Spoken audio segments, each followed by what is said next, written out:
A lot happened at OTAs today for the New York Jets. Injury scares, the Mekhi Becton situation, and Zach Wilson stock up. We get into all of it on the latest episode here. Let's dive right in. It's time to go.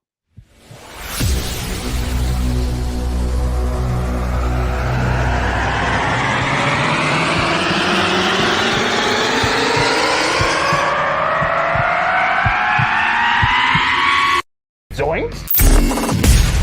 It is unequivocally the Super Bowl for New York Jet fans. Field Yates, baby. Field Gosh darn Yates. Let's bring him on the show. Come on, people.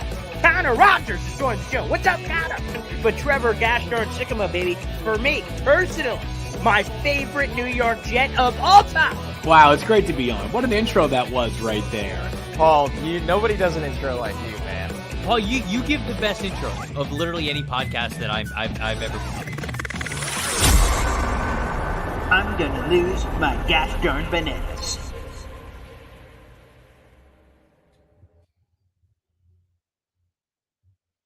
Good evening, everybody. My name is Paul Liston Jr., a.k.a. Boy Green. I'm the New York Jets digital reporter for Heavy.com. We're streaming live simultaneously in 3 different locations. The Heavy on Jets Facebook page to over 32,000 New York Jet fans. My YouTube channel, youtube.com/BoyGreen25. Make sure you guys like the video. Hit subscribe down below for all kinds of New York Jets content. And, of course, on my Twitter account, @BoyGreen25 as well, as the scrolling ticker says. Guys, get involved in the comments section. We've got plenty to get into, plenty of juicy storylines. We're going to dive into all of them, including an injury roundup, both with some injury scares on the practice field today for the New York Jets, and also a few players that weren't at OTAs today. And wow, serious, big deal, no deal. We'll dive into all of it here on the program. Let's introduce a couple of people in here. Hawk, oh snap, new intro, baby. Yes. Shout out to Joe Branham, Sheriff Joe Bags. I thought it was long overdue. You look at some of the great Jets content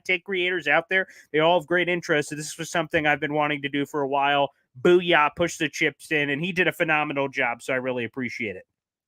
He did awesome. 19 New York Jets 69. What's up, Boy Green? What's poppin', baby? Matthias, Boy Green Live. Yeah, we got everybody from YouTube, Facebook. This is great. Greg, welcome. What's up? Jay-Z, love the intro. Thank you. Thank you, guys. Thank you for the support. Look at everybody in here. Matthias, good evening, Paul. Let's lose our bananas. Of course, we had to get that in there. That's kind of crazy how that's taken off, but I love it. So all you guys are awesome in here. Oh, you're going to the Monday night opener, Jim Page. Congratulations on the old YouTube. Okay, I love it. That's phenomenal. Well, we'll see. I already know one game I'm going to. I'm going to Jets Cowboys in week 2. So we will see if the cards line up, because that would be a short week the other way around. So, and I got work and things like that. So we'll see if I'm able to make it to the Monday night opener. No matter what, of course, we'll be watching and doing all our content from that perspective. So that's amazing. Kind of dark in the studio. Yes, it is. I will say right now, of course, I have the blown ACL. We'll get right into the storylines. I know I'm dabbling to start the show here, but blown ACL, so I can't change the light bulb. So yeah, I'm gonna have to get on that. Yes, we will make sure we fix that in the future. But love the content, appreciate it. Let's get right in. George Perez, yo, you're looking great, man. George, thank you for joining us for a second straight evening. We're going to be trying to do a lot of these shows as well. Oh, Franco going to Jets Cowboys. Very nice. We'll make that happen. Yeah, let's get into it here. We'll start off with the Mekhi Becton stuff. We'll also play you guys a couple of clips from old head coach Robert Saleh. We'll try to give you a couple of clips to kind of give you the full experience, of course, of today's OTAs. The Jets have 10 OTAs scheduled. These are all part of the voluntary program. 4 of the 10 will be open to the media, like today was. So that's great news for Jet fans, because that's a ton of content coming in. Obviously, Aaron Rodgers spoke today. We'll talk about that. Robert Saleh spoke today. And a lot of the players did individually with some of the media, and those interviews will be sent in as well. So we just have a ton of content to kind of absorb, which is awesome. And part of that content included Mekhi Becton. Of course, Mekhi Becton had that tell-all Newsday interview where he laid it all out on the line. We did a video on it on the YouTube channel, but just to give a couple of highlights, because it leads into today, of course. is the fact that Robert Saleh had not commented on Mekhi Becton's bluntness, I guess, his side of the story, however you want to choose to elicit that. But Mekhi Becton basically, essentially, straight up blamed the coaching staff for his injury last year. And he warned them, saying, hey, man, my leg's hurting. I don't think we should be doing this. And then they did it, and boom, before you know it, Mekhi Becton's out for the season. So he blamed them a little bit. Now, is it totally on the coaching staff? Is it on Becton for not being in proper shape? I maybe you could point a little bit of fingers at both ultimately. But what Robert Saleh tried to focus on is the good things that Mekhi Becton's been doing. He basically said it without saying after there's no reason to harp on, mistakes and things of the past. Like what benefit are we getting here doing this pissing contest, blame game back and forth of saying, no, it was Becton's fault because he's fat. No, it was Salah's fault. It was whoever's fault. He decided to just say, hey, that is what it is. But hey, look at what Mekhi Becton has been doing. So that part to me was incredibly encouraging to hear all the good things. And, basically Saleh, trying to stay out of, the trench warfare going on, trying to make sure he kept it all positive from that standpoint. We will see. Ultimately, none of this matters to you Jet fans.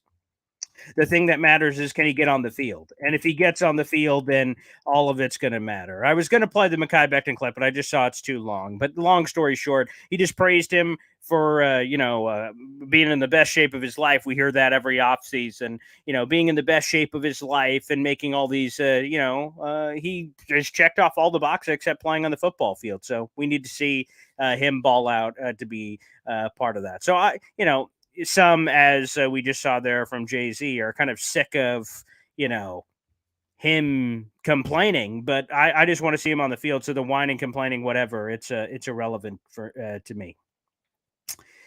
Let's see. 19 New York Jets 69. I'm finally going to my first Jets game in my 54 years of life. LOL. Going to Jets Giants. That should be an awesome one. And by the way, I feel like, I am spoiled. I didn't even live in New York till 2008. So obviously, being in a military family all over the East Coast, I didn't have a lot of opportunities to go to Jet games. And I never had, obviously, until that point. But I've been fortunate. I've gone to, Jets Bengals season opener a bunch of years ago. I've been to Jets Seahawks. I went to the Jets Cowboys Darnold game. I went to Jets Ravens week 1 last year. And probably more than that. I've just been very spoiled from that perspective. But Jets Giants, that should be a fun one, even as a quote unquote road game. That one should be good. Hawk likes the lighting, whether with the darkness, Aaron Rodgers jokes, perhaps. Maybe I'm setting the mood here. Boy Green after dark. Maybe we could get a different show going on there. That'd be great. YouTube user. Okay, that's very direct. Boy Green, keep up the great work. Appreciate it, man. Thank you for the support. Let's do the Zach Wilson stuff because I see Wilner coming in here. So people need to slow down on how Wilson did at practice because that was the same nonsense at his pro day that led to the Jets making an unforced error by selecting him. Wilner, again, the Jets have selected Zach Wilson, so there's no hiding from the pick. It has turned out horribly so far. We'll see if anything changes on that perspective with more data, but that was that COVID year. It was the perfect balance of the Jets screwing up the pick and the circumstances setting them up to not perform very well. And really, all the quarterbacks in that class don't look good outside of Lawrence, obviously. And you really start to think about it. And it was the COVID years. They couldn't meet with the players like they could in the past. They fell in love with the pro day and other reasons that they fell in love too. But I will say the thing that I think Zach Rosenblatt said well in his piece for The Athletic recapping the OTA day today is it was encouraging. Again, I'm not saying he's the second coming of the Messiah, but I think it's appropriate. We're reacting to Zach Wilson's quote unquote encouraging day. He showed a little chutzpah. There was a couple, he nearly had an interception off a deflection. But besides that, he had the great throw. Who was that? To Garrett Wilson to Wilson. The thing we were all drooling about over DJ Reed, which was a beautiful throw and apparently a little bit of winging it from Garrett Wilson, which can happen on occasion when he comes out of his break and he's just like, this is the real opening, which could sometimes get people in trouble. And that's going to be the big thing, kind of underrated storyline of getting Garrett Wilson and Aaron Rodgers on the same playing field. When you have some of those option routes at the top where Garrett Wilson could go up, down, left, right, whatever, is making sure he and Aaron Rodgers are on the same page. He's got such a unique wiggle when you get to the top of his route, and he can kind of, I'll take Wilner off so you could see my gelatinous body kind of moving around, but you get a little, and then, like, if he cuts a different way and he's so amoeba-like with his movements, it is very basketball player crossover, where you pick up the hand and give him a little two-piece combo action. So that could lead to some turnovers. So, Zach Wilson, the beneficiary of making kind of like sensing the same thing Garrett was to make that throw, which was a highlight in practice. The Jets tweeted out that clip. But, so going back to you, Wilner, for a second, I would just say, I don't think, at least from what I've seen, I don't know. I try to have a pretty watchful eye on social media and Jet fans' reactions to things of that nature. But I don't think anyone was going too over the top with Zach Wilson praise, unless they were joking. Like Matt O'Leary was making a joke about it on Twitter. But like overall, it's positive. I mean, I'd much rather see him do well than poorly. So I don't think there's any big things to take here. Like, this same nonsense that led them to making the unforced error of selecting him. Just because he has a great day doesn't mean, maybe that Aaron Rodgers guy should sit on the bench. Like, obviously that's not happening, but it will be encouraging, again, is the proper word, because if he has to play in any kind of action, you want him to be as great as he can be.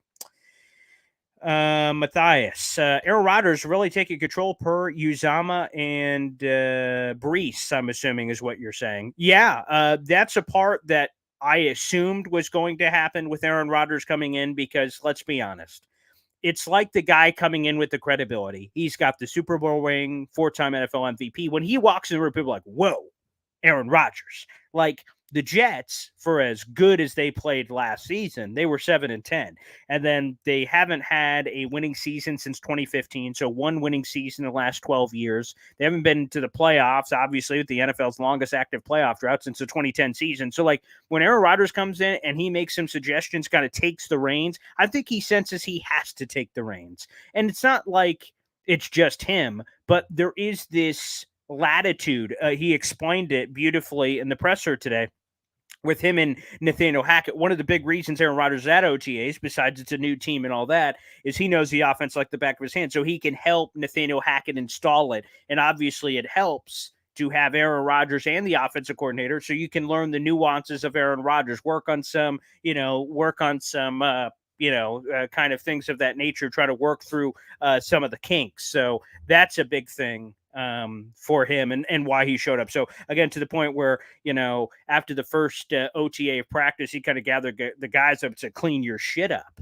Like, he was straight up like, guys, this is not good enough. So I do like him cracking the whip, because quite frankly, the Jets need it. They were not doing enough last season, obviously.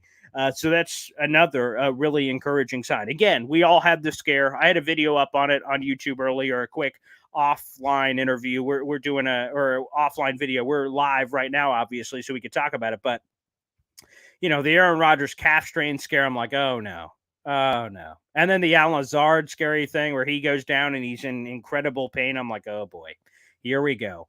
Now, I'm not one of those Jet fans, and I know like Rich Eisen is, and there's a couple other guys. I just remember, maybe Greeny is one of them. I know Rich Eisen for sure, that like they are waiting for the other shoe to drop, like, because they've been beaten down over the years with Jet. And I know a lot of Jet fans are like this, but that they're just waiting for the other shoe to drop. Like, things can't be too good for Jet fans. Now, I am a unique Jet fan from that perspective, because I always see the glass half full. I always believe good things are going to happen to this team. But so there was some negative energy today from that perspective. But thankfully, both Josina Anderson and Aaron Rodgers quelled all that news that he's good to go. It's a minor strain. And then the Alan Lazard thing, you just got hit in what is the quote, gonads, the jumblies, the bit and caboodle, the ball and chain, if you will. He got hit in the junk. Got hit in the junk. So, or gonads, as he said. So, hit in the gonads. So, thankfully, no crazy injuries. Good news for the New York Jets. That's a positive storyline to take out of OTAs today. Let's keep going. Again, guys, the comment section is open. This is a show by the people, for the people. I want to answer all your questions on all things New York Jets OTAs. We'll also talk about storylines, also the injury roundup. I'll be doing that here in a little bit as well. If you're watching the show either for the first time or a repeat customer, make sure you guys pound the like button. It makes a huge difference on YouTube. Also, hit subscribe. We're getting closer and closer to 5,000 subscribers. All your support is appreciated. Also, the YouTube Super Chat feature is open, where you guarantee you get your comment answered on the show, and that's another creative way to support the program. So, guys, feel free to utilize that feature. It is available. Let's keep going here. We just need him to ball out. I'm assuming Mekhi Becton. That would be wonderful. Kareem, interesting. The knee wasn't ready. It would have happened at some point anyway. Better then than now. I mean, that very last part is true. Again, if it was going to happen rather earlier in the offseason than not, Mekhi Becton was one of two players that did not participate in practice. Of the guys that were coming back that were injured, expected. So Mekhi Becton did not practice today, worked off on the side. Breece Hall did not practice today, but he was there, present in his gear and whatnot, which is encouraging. And then Elijah Vera-Tucker was back on the practice field, which was cool to see. Again, the torn triceps cut his season short last year. So from an injury perspective, those were encouraging signs. Let me give you guys the list. We also have it down in the article below on YouTube. You guys can feel free to follow along. Here is the list of notable Jet players that were absent today for one reason or another from practice. And this was confirmed by the team. So I have confirmation from the team on these names. And I'll also throw it up here on the big board so you guys can see it. Let me take you off real quick, Kareem. Here's the list of notable Jets. We have 6 players in total, 3 on offense, 3 on defense. Here are the 6 Jets notable who are not present today at OTAs. That is wide receiver Corey Davis, wide receiver Mecole Hardman Jr., wide receiver Randall Cobb, and then 3 defensive tackles, Quinnen Williams, Quentin Jefferson, and Al Woods. So let's walk through a few of them here. Obviously, Quinnen Williams is obvious. He and the team are involved in a contract thing, and also he is set to have a baby any day now. So we're waiting for an update from that perspective. So, and all these, by the way, there's no holdouts or anything crazy. These are all voluntary workouts, and they will continue to be voluntary all the way through. The only thing that's mandatory is mandatory minicamp, and that is June 13th through the 15th. It's a 3-day mandatory minicamp, and then the team breaks for training camp and or breaks in general, and then they will return for training camp. That'll be about a month later. From that perspective. So all this is voluntary, but with that being said, here are the 6 guys of notable nature that were not present. Again, Quinnen is not surprising because of the contract thing. Mecole is recovering from an injury of his own from his Chief days. So that one, is not surprising. But Corey Davis not being there is kind of weird. Randall Cobb, whatever, maybe he's got some prior commitment. And then Quentin Jefferson, new guy. Al Woods, new guy as well. So interesting. Most of them are new guys outside of obviously Corey Davis and Quinnen. We know why Quinnen's not there. So interesting. I'm not saying there's anything crazy to draw here from this situation, but nonetheless, kind of fascinating. And also featured here is the list of players that worked to the side during Jets practice. And I'll blow that up on the screen for you guys. Here are the players who were there, but were working on the side. That is running back Breece Hall, offensive tackle Dwayne Brown, offensive tackle Mekhi Becton, defensive lineman John Franklin Myers, defensive lineman Solomon Thomas, tight end Tyler Conklin, defensive lineman Michael Clements, tight end Kenny Yeboah, and offensive tackle Carter Warren. These were the players that were working off to the side during that. That is your official medical update. Back to you, John. Anywho, so there's your quick medical update on all things New York Jets land. So again, a lot of scary things today with the Rodgers thing and the Lazard thing, but nothing too crazy, which is always good to hear. 19 Jets believes Becton's going to ball out. Wouldn't that be amazing? That would have such a ripple effect on the rest of the roster, which would be nice for sure. Greg Long is hoping Aaron Rodgers leads us to the Super Bowl, then pass the torch to Zach for 5 more. Yeah, hopefully it's longer than 5 more. If Zach is the guy in this hypothetical scenario, that would be nice. Greg, I think 99 is going to get a bunch of sacks. Who said Will McDonald? Is he 99? I believe he is. Yeah, he's an athletic dude, and again, a fellow martial artist. We'll see how quickly, in terms of reps, PT, how much is he getting? He's a first-round pick. Hopefully he gets a lot there. I'd love to see it. Dark Soldier in the building. Karoo. Yes, sir. Baby sleeping, so I have to be somewhat respectful of my normal loud crew. Matthias, hopefully Zach can learn something from this experience. Best thing for the Jets is Zach to work out. Of course it is, obviously. The number one thing that, for all of this to work out is, if Zach Wilson would have worked out initially, and then you would have never had to trade for Aaron Rodgers, of course. I guess that would have been the ideal optimistic thing. Let's play the clip. I'm going to roll this footage. This is Robert Saleh on Zach Wilson and that relationship with Aaron Rodgers, which I found pretty interesting. He talked about that dynamic between the two. Because, again, at the end of the day, let's be honest. I mean, it could be a little bit awkward, right? I mean, Zach Wilson goes from number 2 pick savior to all of a sudden he's a backup quarterback. So I can understand how that could be awkward.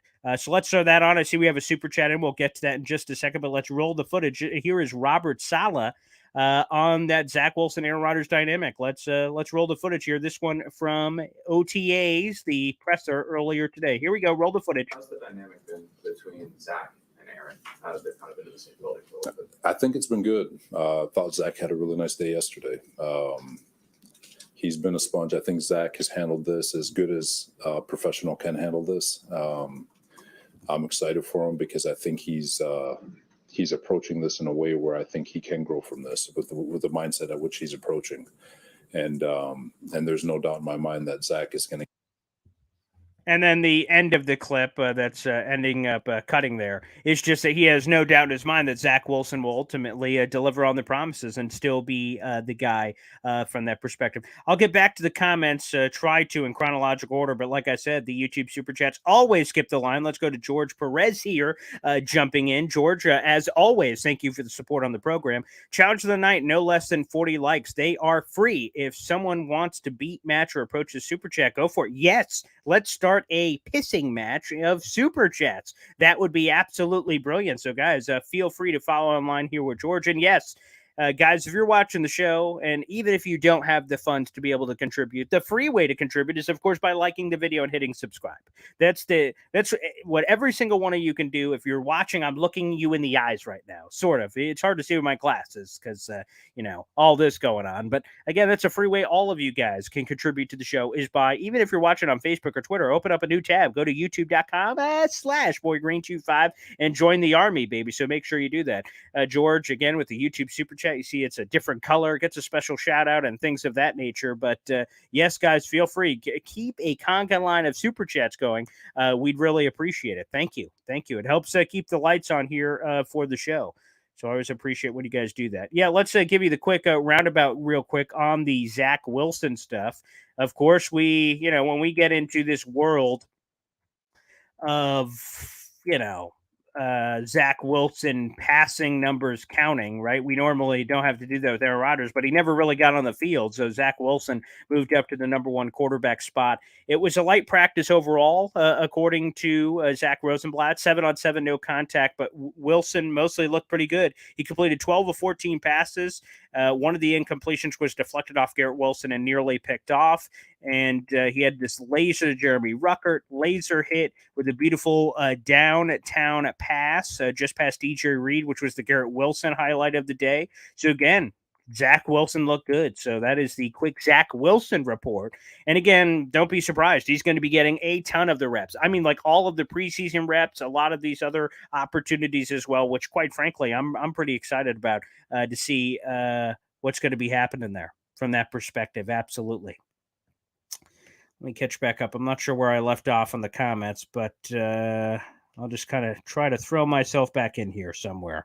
Like I said, guys, keep the comments coming. This is a show by the people for the people, baby. And we appreciate you. New camera, Boy Green. No, this is the Logitech camera, if I'm pronouncing that correctly. So no, Logitech camera, the same, although occasionally I will float between the recliner and the studio.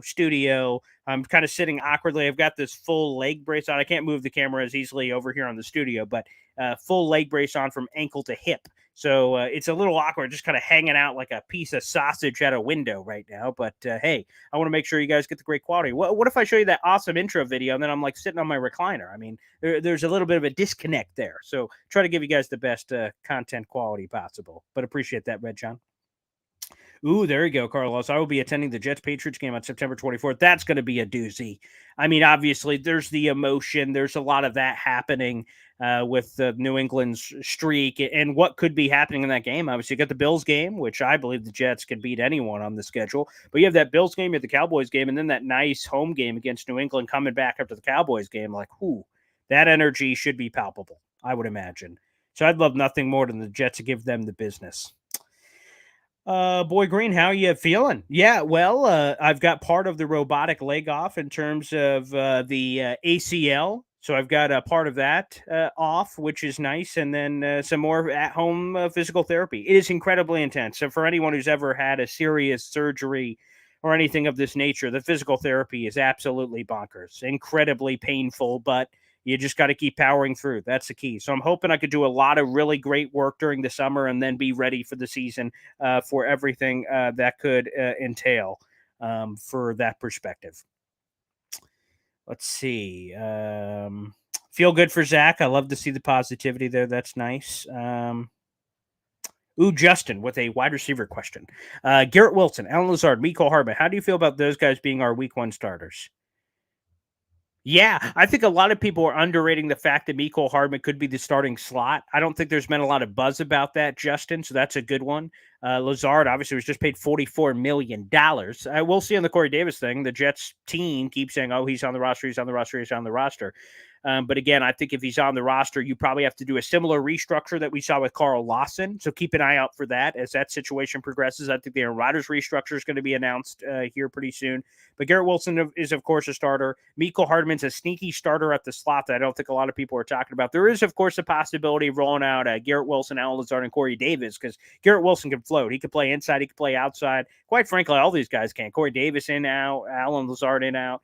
So that may be your three, but I like the Mecole Hardman possibility because according to Rich Cimini, the Jets in their free agency luring of Mecole Hardman to New York, they said like, hey, you won't just be a gizmo gadget guy. Like we're going to really utilize you. So we'll see how that situation develops. But I like the thought. Definitely on the table.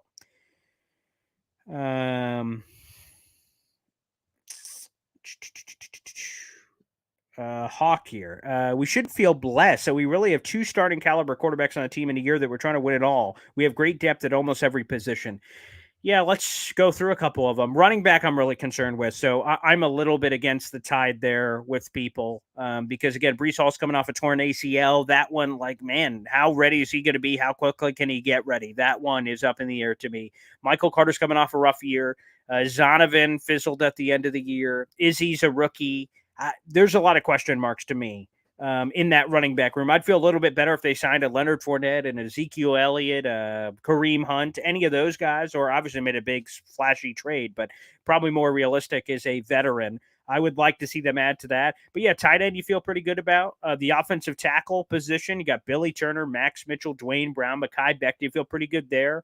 Interior is pretty nice when you have Wes Schweitzer, you have Connor McGovern, you have Joe Tittman. So, yeah, you got a little bit of versatility there, too. So, yeah, I mean, there's pretty good depth all over the place. Defensive tackle is a place where I'd like another body or two. Linebacker's a spot that I don't like. It's lacking proven options beyond the top two. Safety, again, depending on how you feel about the Jordan Whitehead, Chuck Clark situation. Jets really like Tony Adams. Corner, I love. The depth there is incredible. But in terms of the two starting quarterbacks, I mean, Zach Wilson did struggle last year, but, if he's relied upon, he's got a lot of upside, of course.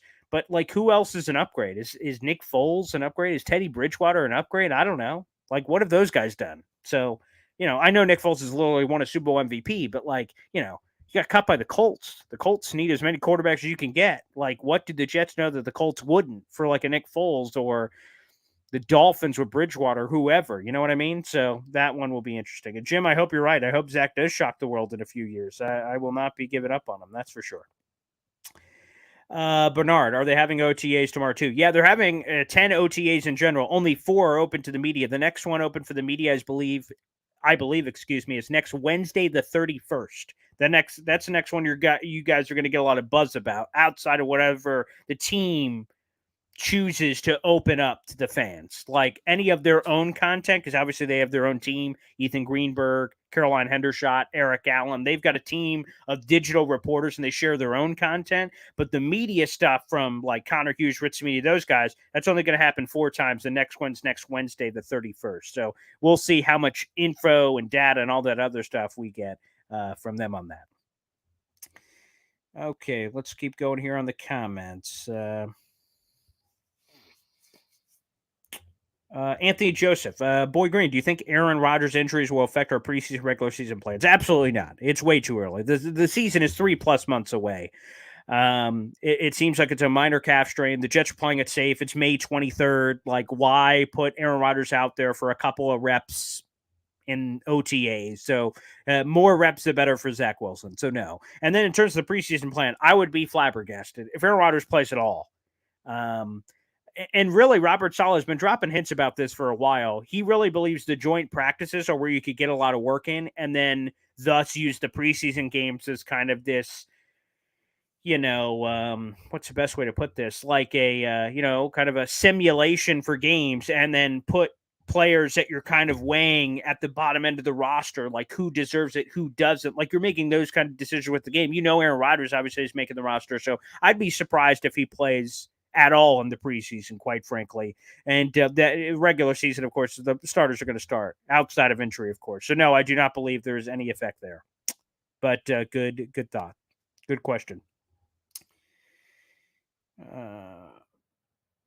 And I hope you're right, Eddie. Here's another one. I think we're going to surprise a lot of haters. If I'm a betting man, Carter is going to turn some heads this season. I hope so. Because really, here's the thing with Carter. He's coming off a rough year. He had 3.5 yards per carry last year. That's disgusting.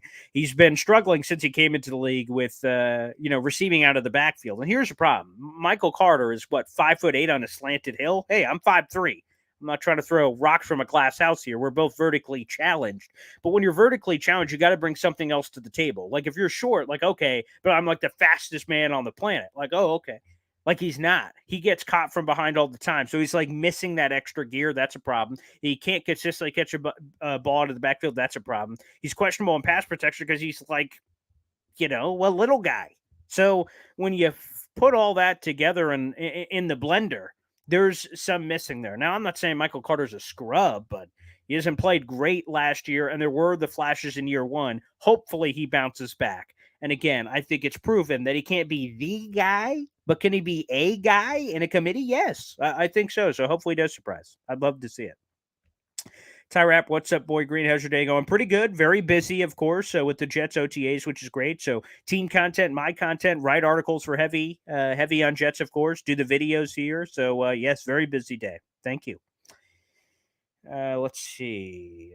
Can't wait to see how the offensive line shakes out. Again, the big question, we talked about the Mekhi Becton thing a little bit earlier. Again, Saleh reacting and commenting on that. He reiterated once again that they're going to play the best 5. And, man, that just sure sounds like Mekhi Becton doesn't have quite the chance to be the left tackle. Because if he does, then Billy Turner's probably your right tackle. I would imagine he would win it over Max Mitchell. So do you prefer Becton to Billy Turner and that starting tackle tandem, or is it going to be, Dwayne Brown and Mekhi Becton? I don't know. If I'm talking about like pure talent, then I'm probably leaning Brown and Becton, but Becton would be playing right tackle in that made up scenario I just said. So they do have pretty solid depth there at tackle now. That's kind of rounding out. They also kicked the tires on Yadni Kajust. He's a former West Virginia product. He spent his entire career with the New England Patriots. He's another guy to watch. Let's see.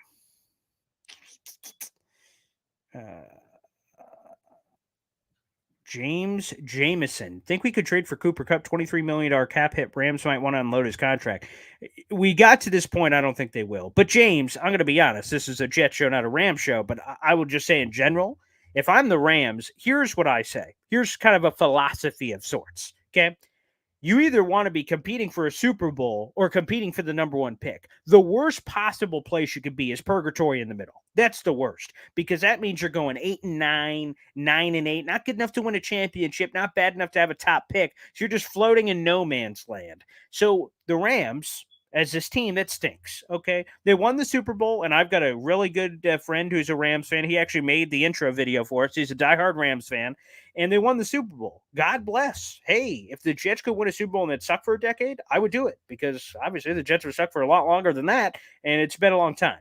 So the strategy worked. However, like, I'm tearing the whole thing down. I'm not flirting with, but like, they got like Matthew Stafford's old ass on the roster. They got Cooper Kupp. They have Aaron Donald, who's a freak, but like, what are you going to go 5 wins or 6 wins or something like that? So like, if we could get the number 1 pick and keep like a Caleb Williams out there in California, if you're the Rams, of course, that's sexy and fun. You could replace Stafford, but man, I would be selling everything off with value and just kind of tanking. Like, I know tanking isn't like a thing, but like, if I'm the Rams, what are we doing here? Like, get more picks. People, of course, would trade for Aaron Donald. People would probably trade for Matthew Stafford. The quarterback is scarce, and just kind of run like an XFL team and just, bring a bunch of nobodies together and, develop and lose as many games as possible. Like, that's what I would do.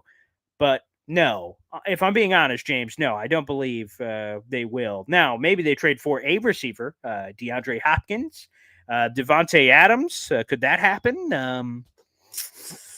One of those crazy guys. Again, they did flirt with OBJ, and then they added nobody. So, like, the flirtations with Odell Beckham Jr. were pretty legitimate, and they didn't add anyone else in his stead. So, obviously, the Jets believe in their building that they can upgrade at wide receiver, regardless of what the fans think. So, wide receiver trade could be happening. We will see.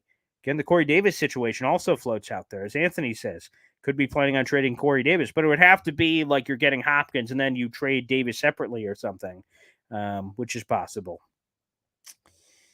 Okay, let's keep going here. Guys, send the questions in. They're great. 5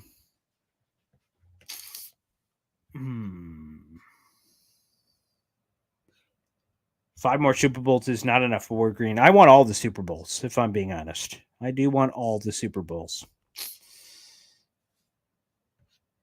I don't know if he deserves to wear 99. Again, I get when people were all over the place with the Namath Rodgers thing or whatnot. Again, eventually you got to let guys wear jersey numbers, but, we'll see if he can live up to the hype of Mark Esner. That's big shoes to fill.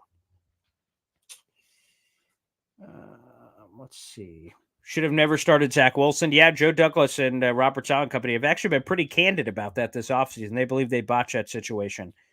So we will see. Let's see. Zach Truthers, Dark Soldier. Okay. I love Zach Wilson. So my darkest moment was last year, week 16. We all know what I'm talking about.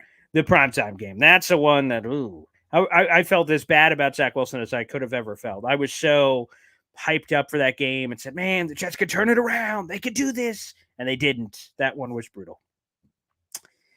Rick, love listening to you, Paul. Appreciate that, Rick. Thank you very much. Yeah, I do sports talk radio during the day. I have not actually for the last couple of weeks because of the injury, but hopefully getting back to sports talk radio soon, and then also doing the show. So amazing. Yes. Thank you, Rick, for the kind words. Ooh, that's a good one from Anthony. Happy Memorial Day weekend, all you guys. Obviously, I got no plans because my leg exploded. So I'm going to be very low-key, probably just doing a lot of Jets content. But happy Memorial Day weekend to all of you guys early. Let's see. Oh, Logitech. Logi sounds cooler, but that probably makes more sense. Logitech. Thank you for the update on that. Thank you for the camera use. Yeah, guys, again, my fiance surprised me with that, and obviously it took the YouTube game to another level instead of using your computer mic or anything like that. And obviously, I got the great Blue Yeti mic as well. No sponsorships for those yet, but I can proudly say those as well. Ooh, Anthony, great question. Have any guests appearing on the show this upcoming season, Boy Green?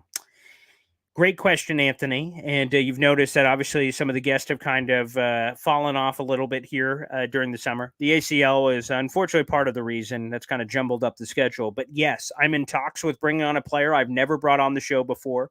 And he does not do a lot of interviews. So I'm trying to hammer that out with his agent. Fingers crossed on that one coming up. And then also, I just love bringing superstar guests on the show.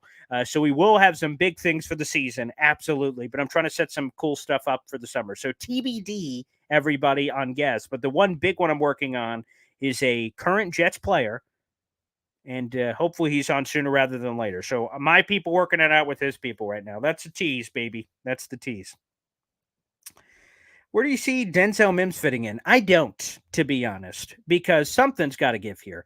Like, think about the receivers, just off the top of my head, right? So you got Corey Davis, Alan Lazard, Garrett Wilson, Mecole Hardman, Randall Cobb. But where is who fitting where? And Denzel Mims doesn't play special teams. So normally the latter receivers on your list are playing special teams, and Mims doesn't.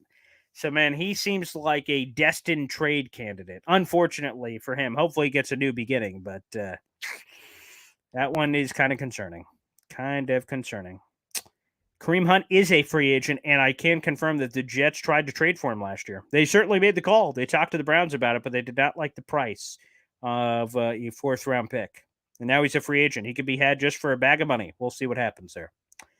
YouTube user, when do you think we'll hear about Hard Knocks? Great question. To be honest, I'm kind of stunned we haven't.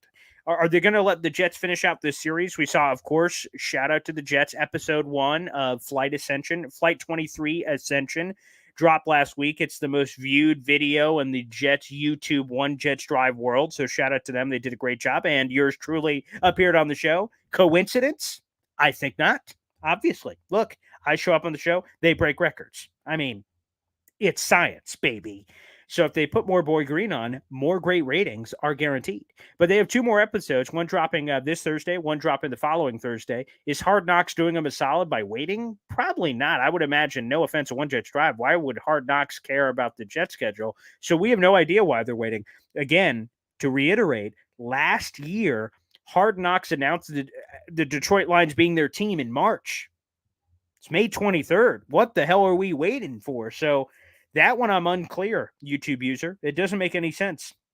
It does not make any sense as to why they haven't yet. So maybe there's some big surprise, juicy thing they're doing, but it makes no sense why they would continue to wait.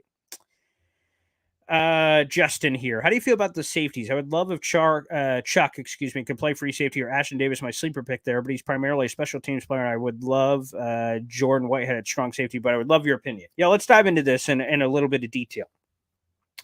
In a perfect world, you'd love to pair Chuck Clark and or Jordan Whitehead, whoever is your guy, with this true ball hawking safety, like an Ed Reed type. The Jets don't have an Ed Reed type on the roster. Is that Ashton Davis? So I agree with you, Justin. From a trait perspective, Ashton Davis is exactly perfect fit of what you'd want. He's a former track star. He could be that center fielder. He had a little bit of those instincts last year at obviously the game winner sealer pick against the Browns in overtime, which was terrific. But obviously just hasn't taken that next step. Does it finally come this year? I hope so, but maybe it's false hope. But he'd be a great, perfect guy to match with either Chuck or Jordan Whitehead. But I think at this current moment, the Jets are going to roll out Chuck and Jordan, who aren't the perfect 1-2 strong safety, free safety, but I think they're just going to play the 2 best guys and roll in some third safety looks, which will include guys like Tony Adams. I think that's the plan from the New York Jets. Again, I don't know if it's a great plan, but at the end of the day, I think we've got into a lot of Jet seasons and we've talked about weaknesses on the roster like quarterback or offensive line or this or this or this. If we're squealing about safety, sounds like a pretty good first world problem. If that's one of your biggest weaknesses on the team, and I don't think it's 32nd in the league. I don't think obviously the best safety tandem in the league, but they're probably average or a little below average, something in that ballpark of safety. Again, they're not great. They're not god awful. There's some questions, but Chuck Clark's played 1,000 consecutive snaps over the last 3 years. That's great. And the Jordan Whitehead has had some pop. So we will see. Again, how do I feel about him? The Jets, the team, obviously is higher on them than I am, but I also don't think safety is going to be the reason you win or lose the Super Bowl. So take that for what you will, Justin, if you can. Let's go through a couple more questions here. We'll be on for a few more minutes. Next One Jets Drive episode is coming out on Thursday. I believe that'll be 8 o'clock. So what's today? The 23rd. It's about to be the 24th. 25th, 8 o'clock. One Jets Drive. Keep an eye out for it. The next episode of Flight 23 Ascension, One Jets Drive, Thursday. Shout out to the great people over there. They did amazing work. We the people. Let's go this one. Carter and Bam caught a bad deal towards the end of the season with our offensive line injured. Defenses have zero respect for our passing game, so they stacked the box. And Michael LaFleur called nothing but drop plays. That is a fair counter argument. We the people, and I will say that. So I gave the very harsh comments earlier about both of those individuals, Michael Carter and Bam. It's very fair to say that okay, Paul, the stats I spit out are true. However, the offensive line, the injuries, and everything else. Were they in a position to succeed? Probably not. Probably not. So, I mean, we're going to see, obviously, the Jets have not dove in the waters in terms of a significant asset. There was flirtations with the Jahmyr Gibbs in the draft. There wasn't really flirtations outside of the Zeke created flirtations, I suppose. So they haven't invested in it, which means they obviously believe in the room. So we'll see who's right when we get to the season, I think. Let's keep going here in the comments. Oh my gosh, what would we do if we won back-to-back Super Bowls? Let's win one, and in terms of this century, and we'll talk about it. But I can't even imagine. It's so hard to defend, right? We haven't seen a repeat champion since the New England Patriots in the early 2000s, which seems crazy to say out loud, but it's Seattle obviously should have done it if they didn't do the Marshawn Lynch not run thing at the 1 yard line. They would have won back to back, which means it would have been more recent than that. But it has not happened since the early 2000s for a reason. Let's see, Hawk here. I'm not even referring to him by name anymore. Matt LaFleur's little brother had no business being the OC of this team. Thank the Lord Saleh is humble enough to realize that and fix it. I think the bigger issue, quite frankly, Hawk, was Rob Calabrese. And he obviously is still on the team. But, this guy was at, Rhode Island Technical Institute. I'm crapping on it. It was I don't even remember what the school was. But I guess I could look it up. Yeah, let me not crap on whatever random school Rob Calabrese is from, but he was at some no-name college before he came to the NFL. Where was he? Wagner. There you go. That's the team Syracuse beats up as their cream puff on the college football schedule. So he came from freaking Wagner. Here's his run. Oviedo High School, UCF as a graduate assistant. Wagner is a running back coach. Wagner is an offensive coordinator, quarterback coach. Broncos offensive quality control coach for a few years, Jets quarterback coach, and he is 33 years of age. I'm not trying to be an ageist here. Obviously there's young prodigies, Sean McVay and others, but that was the real destruction because the linchpin, of course, the guy who was the straw that stirred the drink was Greg Knapp, and God rest his soul. But once that was removed from the puzzle, it just revealed an ugly truth about the youth and inexperience on this team. Mike LaFleur, obviously never calling plays. Rob Calabrese is youth and saying, hey, develop Zach Wilson. If we all would have taken a step back. And in the moment, I don't think a lot of us saw the danger of that situation. Or if people did, they didn't yell loud enough about it because it wasn't on my radar. We should have understood what kind of deal that was, because Napper has been around Michael Vick, Steve Young, some of the greatest quarterbacks of all time, Peyton Manning. He's been around some legends, and his impact suddenly being removed from the puzzle was so dramatic on this Jets team, and I don't think we realized it at the time. So that's the one for me. Michael LaFleur, sure. You want to crap on Michael LaFleur, I'm not going to stop you. But I'm happy to have Hackett in here. He's had a lot of success as an OC. Bring my guy Tyler Conklin back on the show. Yeah, he's had a very busy offseason. I would love to have him back, and he will be on hopefully this offseason. We've been talking, so we've become very friendly, which is nice. But he just got married, and he's buying a house, I believe he told me. So there's a lot going on for Conk, but I'd love to have him back. 100%. That'd be great. Let me make sure, as all these questions are coming in, we'll be on here for a few more minutes. I want to make sure. So we went through the injury roundup. Zach Wilson, encouraging day. The Mekhi Becton situation, we'll continue to see how that develops as we continue to go through. And Aaron Rodgers, the excitement. I think he's handled the media well. He's been a lot of fun. Saleh called him a little kid in an old man's body. And, man, he's just got a ton of gas left in the tank. Again, angry Aaron Rodgers is good for business. I'm glad that he's healthy. I'm glad he's good to go. Allen Lazard, same thing. A little bit of an injury scare, but nothing crazy. There's nothing more dramatic than the seconds we wait between Twitter updates when we get a cryptic tweet, right? Oh, man, Allen Lazard leaves field.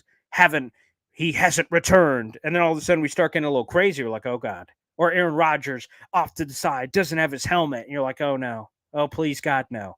So there was a lot of drama today, no doubt about it, but ultimately a productive day and a lot of good thoughts. Also, the other thing, we'll try to get into this probably in a separate video later this week, Chuck Clark letting the Ravens have it, saying he demanded a trade, tried to get out of there. They wouldn't acquiesce to it, but he's going to be a fun player. I get a guy they got for a 7th round pick. So, I mean, this is something that's going to be, one of the steals, true steals. Again, obviously the Jets have the Joe Douglas connection from the Ravens days, but I'm really looking forward to what Chuck Clark can bring to the table from that standpoint. Again, guys, here's the gist. Whether you're watching live or after the fact, we appreciate all the support. Like the video, hit subscribe. We're going to have live streams, phenomenal guests, and of course, fan interaction, which is really the lifeblood of this show. I'm a fan. You guys are fans, and we try to commiserate and celebrate, hopefully, a lot of that coming up this season together. Thanks for tuning in tonight here late, guys, on a Tuesday night, and we'll have more content coming for you guys